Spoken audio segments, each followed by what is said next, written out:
La nourriture est essentielle, n'est-ce pas? Eh bien, bonne nouvelle. Si vous vous retrouvez par hasard au milieu de l'océan, vous ne mourrez pas de faim. Presque tous les poissons d'eau salée peuvent être consommés crus, comme des sushis. Les parasites ne survivent pas dans cette eau. Donc ces poissons sont assez sûrs. Hélas, vous ne trouverez pas de sauce soja pour accompagner votre sashimi improvisé. Vous ne risquez pas de mourir de faim au milieu de la forêt non plus. L'écorce interne des pins, des trembles, des érables, des saules et des bouleaux est comestible. Même si ce n'est pas aussi délicieux que des sushis, c'est tout de même mieux que rien.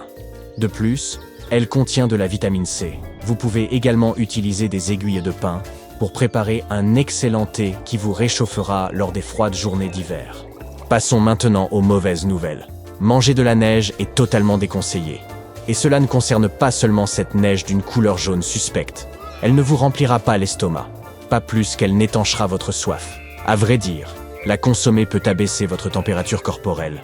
De plus, votre corps nécessitera plus d'eau pour faire fondre la neige que la quantité que vous en consommerez, ce qui vous déshydratera encore davantage.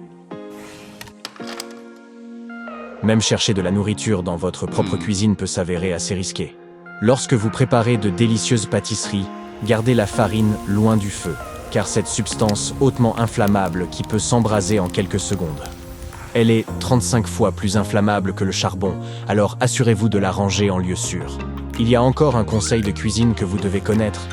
Si l'huile prend feu, n'essayez pas de l'éteindre avec de l'eau, cela ne fera qu'empirer les choses. À la place, si le feu est petit, vous feriez mieux de jeter du bicarbonate de soude dessus. Si c'est un feu plus important, utilisez un extincteur. Vous pouvez aussi mettre un couvercle sur la poêle. L'oxygène s'épuisera bientôt, et le feu ne peut pas survivre sans. Imaginez que vous vous promeniez près d'un lac ou d'un étang avec votre chien, et que vous aperceviez un kangourou au milieu de l'eau. Exotique, n'est-ce pas? Quoi que vous fassiez, ne tentez pas de lui porter secours et gardez votre chien en laisse. Les kangourous adoptent cette posture lorsqu'ils se sentent menacés par un prédateur. Et si le malheureux prédateur entre dans l'eau, le kangourou peut tenter de le noyer. Il est rapporté que de nombreux chiens ont été blessés de cette manière. Assurez-vous donc de rester en sécurité sur la berge avec votre compagnon. Faire de l'autostop peut être une expérience amusante, mais il existe de nombreux dangers tapis dans la forêt. Vous avez peut-être vu des gens à la télévision recommander d'aspirer le venin en cas de morsure de serpent. Mais c'est une très mauvaise idée. En effet, cela peut introduire des bactéries nocives dans la plaie. Au lieu de cela, restez calme, allongez-vous sur le sol, surélevez le membre affecté au-dessus de votre cœur et appelez immédiatement les secours. Sinon, demandez à vos amis de vous emmener d'urgence à l'hôpital. En cas d'urgence, vous pouvez allumer un feu en utilisant vos lunettes de lecture. Tenez-les face au soleil et dirigez-les vers un matériau inflammable, comme de l'herbe sèche. Vous verrez bientôt de la fumée se former. Si vos lunettes n'ont pas une forte correction, vous pouvez ajouter de l'eau sur la lentille pour renforcer l'effet.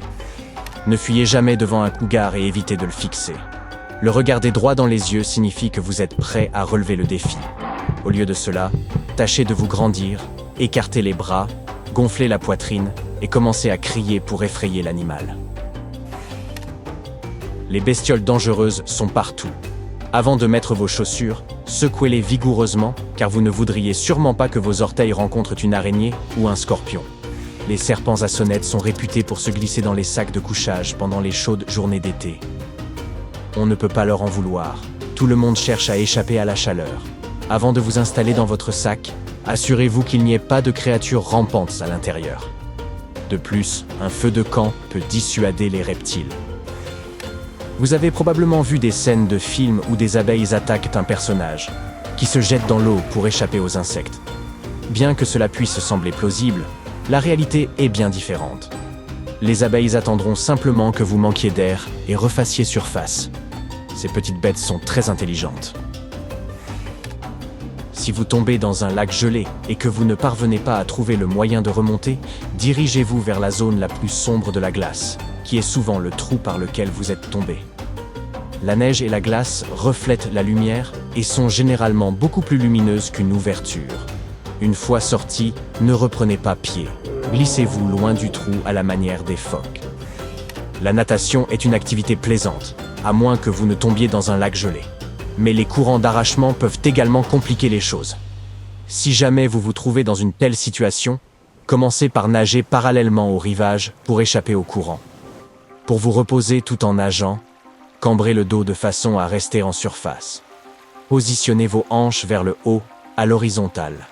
Détendez-vous, rapprochez vos omoplates et relâchez la tension dans votre poitrine. Restez détendu pour conserver votre souffle et ne paniquez pas. Si vous ne savez pas nager et que vous ne souhaitez pas dépenser d'argent pour acheter un gilet de sauvetage, votre pantalon peut vous sauver la vie. Il peut être utilisé comme un véritable gilet de sauvetage. En le nouant aux ouvertures après l'avoir rempli d'air, il suffit de le placer autour de votre cou et vous voilà paré. Espérons simplement que votre pantalon soit imperméable. Votre pantalon ne vous sera d'aucun secours si vous voyez une personne en train de se noyer. Votre premier instinct serait de sauter pour l'aider, n'est-ce pas? Mais si vous n'avez pas de dispositif de flottaison, la personne pourrait s'accrocher à vous, vous entraînant tous les deux et mettant ainsi votre vie en danger. Dans cette situation, la meilleure chose à faire serait de lui lancer quelque chose qui flotte, ou de l'aider à sortir de l'eau au moyen d'un bâton ou d'une corde. Plonger dans des eaux sombres peut être déroutant, car il est difficile de retrouver son chemin vers la surface. Expirez un peu d'air. Moins dense que l'eau, il remontera toujours à la surface. Suivez ces bulles d'air et vous retrouverez la sécurité. En cas d'urgence, il est possible de boire de l'eau salée. Mais il est essentiel de la diluer 4 fois, car l'eau de mer est 4 fois plus salée que les fluides de votre corps. En d'autres termes, vous aurez besoin de 3 verres d'eau douce pour chaque verre d'eau de mer. Une fois mélangée, l'eau devient sûre à boire. Bien que l'eau salée contienne de nombreux minéraux bénéfiques pour la santé, elle ne peut jamais remplacer l'eau douce, donc ne la consommez que si nécessaire. Vous êtes sur une plage, avec l'eau jusqu'aux genoux. Soudain, vous remarquez que la mer se retire rapidement. Dans une telle situation, la meilleure chose à faire est de courir aussi vite que possible vers le point le plus élevé que vous puissiez apercevoir, car cela pourrait indiquer un tsunami imminent. D'autres signes incluent des secousses dans le sol et un puissant grondement. Même dans votre propre lit, vous n'êtes jamais totalement à l'abri. Si vous vous réveillez dans l'obscurité avec une forte odeur de gaz, évitez d'allumer. Une étincelle provenant d'un interrupteur pourrait déclencher une explosion. Abstenez-vous d'utiliser toute source lumineuse, car même la lampe torche d'un téléphone pourrait mettre le feu au gaz. Imaginez maintenant ceci. Vous êtes approché dans la rue par un chien d'assistance. Vous pourriez avoir envie de le caresser, mais il est préférable de rester immobile et de ne pas bouger. Laissez son maître diriger le chien. Si ce dernier n'est pas présent et que le chien essaie d'attirer votre attention, cela pourrait signifier qu'il est en difficulté. Dans ce cas, suivez le chien, car vous pourriez bien sauver une vie. Évitez de publier sur les réseaux sociaux lorsque vous êtes absent de chez vous.